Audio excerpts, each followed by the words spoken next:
تو ان پر کوئی اختیار نہیں پائے گا۔ یہ اعلان بتاتا ہے کہ اللہ کا قرب صرف ان کے لیے ہے جو اخلاص والے ہوں۔ ابلیس کا زوال ایک کہانی نہیں بلکہ ایک سبق ہے کہ عبادت بھی انسان کو گمراہ کر سکتی ہے اگر اس میں اخلاص نہ ہو۔ آج کے دور میں بھی یہی حال ہے۔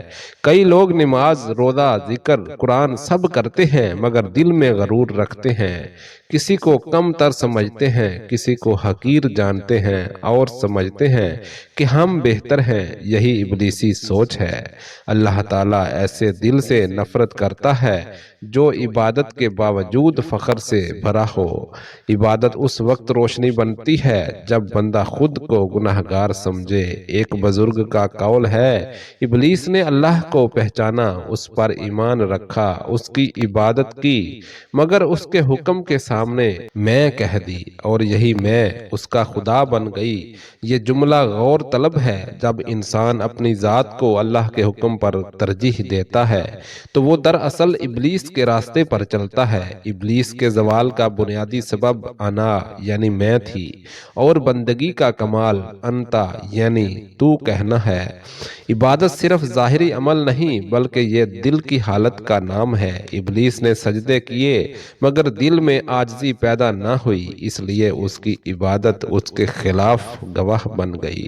اسی لیے نبی صلی اللہ علیہ وآلہ وسلم نے فرمایا کہ اللہ تمہارے چہروں اور اعمال کو نہیں بلکہ تمہارے دلوں اور نیتوں کو دیکھتا ہے۔ یہ حدیث ہمیں بتاتی ہے کہ اللہ کا قرب نیت سے پیدا ہوتا ہے نہ کہ ظاہری عبادت سے۔ ابلیس کے انجام میں ایک اور راز پوشیدہ ہے۔ اللہ تعالیٰ نے اسے فوراً نیست و نابود نہیں کیا بلکہ اسے دنیا میں رہنے کی مہلت دی۔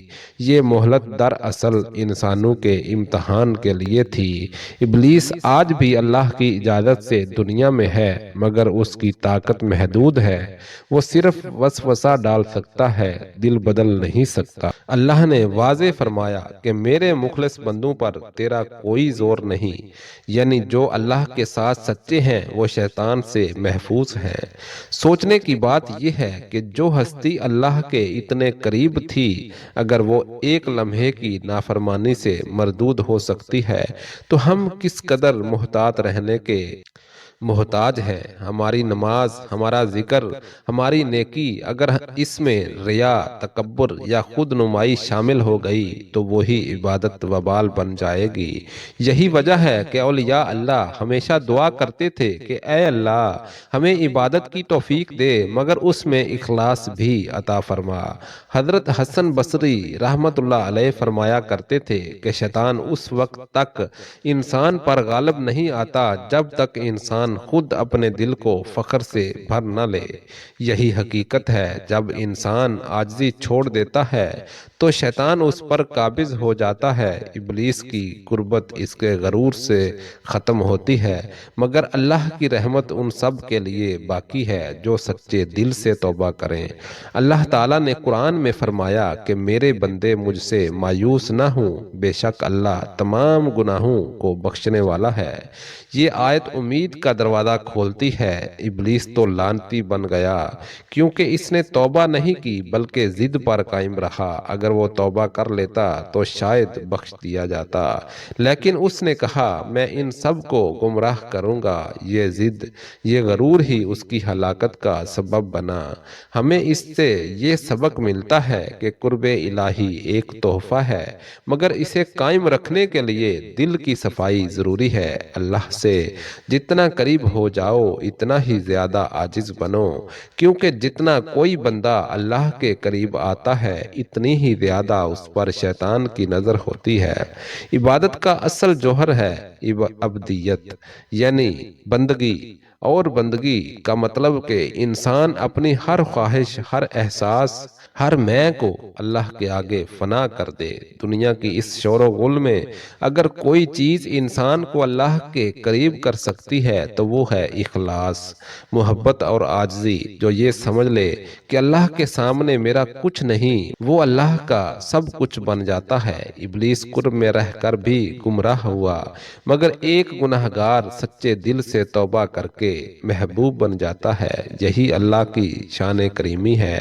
آخر میں دعا ہے کہ اللہ ہمیں ابلیس کے راستے سے بچائے، ہمیں عبادت میں اخلاص عطا فرمائے، ہمارے دلوں سے تکبر اور فخر کو نکال دے اور ہمیں ان بندوں میں شامل فرمائے جو اس کے مخلص، عاجز اور محبوب ہوں۔ اے رب، ہمیں وہ قرب عطا کر جو کبھی ختم نہ ہو اور ہمارے دلوں کو اپنے نور سے منور فرما دے۔ آمین یا رب العالمین۔